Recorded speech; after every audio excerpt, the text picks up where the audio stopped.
سلام اوبه طلب کړلې د الله نه. الله ورته ویل به د امسا دا کاڼې ووهه، نو د کاڼي نه 12 چینې راووتې. نو په دې کې یو خو د الله قدرت دی چې الله قادره دی په دې باندې چې د وچ کاڼي نه اوبه راوباسي، او بل ځای کې الله امر کوي چې به د امسا باندې دریاب ووهه، نو وچ دریاب دی، لوند دریاب دی، هغه ایسته وچ کي. الله قادر دی په دې چې کاڼي نه اوبه راوباسي چې ظاهر کې پکې کاري نه، او قادر دی په دې چې لوی سمندر دی د اوبو، لیکن الله ایسته وچ کي، د اوبو هغه دغه هم ترې ختم شي. دویمه دا ده چې په دې کې د موسی علیه السلام معجزه ده چې الله د ده ته څومره معجزې ورکړې وي، په دې امسا کې څومره کمالات. د فرعون مخې ته چې بې ورتوله یو اژدها به ترې جوړه شو، دارنګې دریاب له یې راخطا کړه نو لارې یې ورکړې، کاڼې پې ووهه نو اوبې ورکړې. نو انبیاء علیهم السلام ته الله معجزې ورکړي دي ډېرې ښایسته. زموږ نبی صلی الله علیه وسلم ته م الله ورکړي. حدیث مبارک کې راځي، دا یو به ویمه، وایي موږ علي رضی الله عنه وایي یو سفر باندې تلي وو، نو په لاره کې اوبه خلاصې شوې. نو علي رضی الله عنه وایي چې زه او یو بل ملګری ولېږلو چې چېرته اوبه وګورئ. وایي موږ داسې ګرځېدو را ګرځېدو، یو زنانه م ولیده، یو مانګی په سر دی را روانه ده. نو موږ ورته ویلې چې دا قافله دلته او د اوبه هغې له راوړه.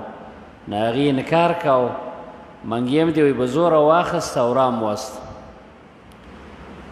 نبي صلی الله علیه وسلم وایي دې منګي کې خپلې ګوتې مبارکې کېښوستې، او 300 یا زیات کسانو هغه ټولو اوبه وڅښلې، د هغوی حیواناتو ته میلاو شوې، او خپل لوښي هم دې ډک کړه.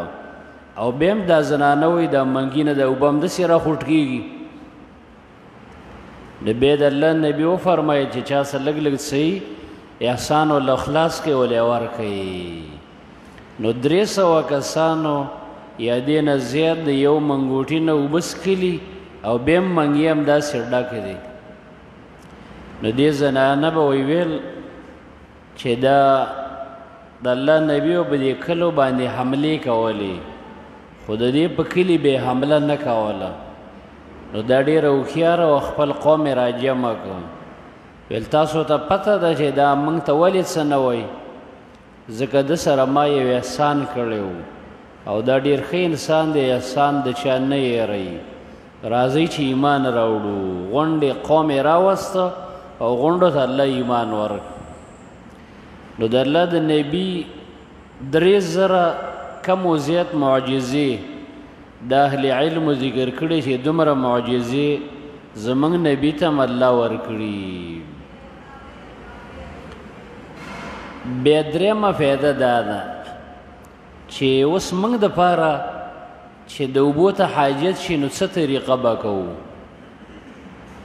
باران ته حاجت شي سخت، نو موږ ته زموږ نبي 2 طریقې ښودلي. یو دا ده چې کله کله همداسې دعا کړې.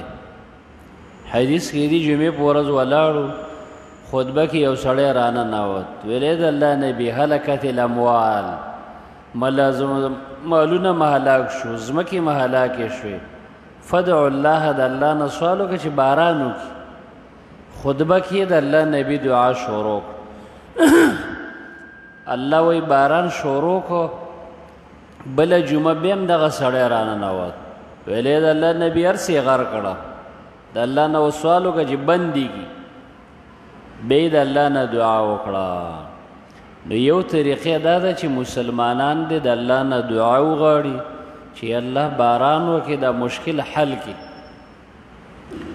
دویمه طریقې حدیثو کې دا صلات استسقا، د استسقا مونځ به وکړې 2 رکعاته څادر به یې اچولی په ځان نو دا یو طرف بیا پله واړی بل به یې داسې دا څادر به پوټه کې په دې کې اشاره ده چې یا الله دا موسم موږ باندې داسې واړی نو صلات استسقا راغلی ده دا 2 طریقې احادیثو موږ او تاسې ته معلومیږي د قرآن حدیث یو درېیمه طریقه هم زموږ د ملک کېږي خو هغه د هندوانو طریقه ده اسلامي طریقه نه ده هغې ته دا خلک چمچمیر منګې وایي یو سړی په لاره رواني کتابونه یې وسه یا یو ضروري سامان یې وس د به لوټه ډکه کړي همداسې به یې پرې ورواړئ کتابونه به م وله خراب کړي ضروري شی به م وله خراب کله به یو کس له مخته ورکړی وایي چمچمیر منګې واچوه چې باران وشي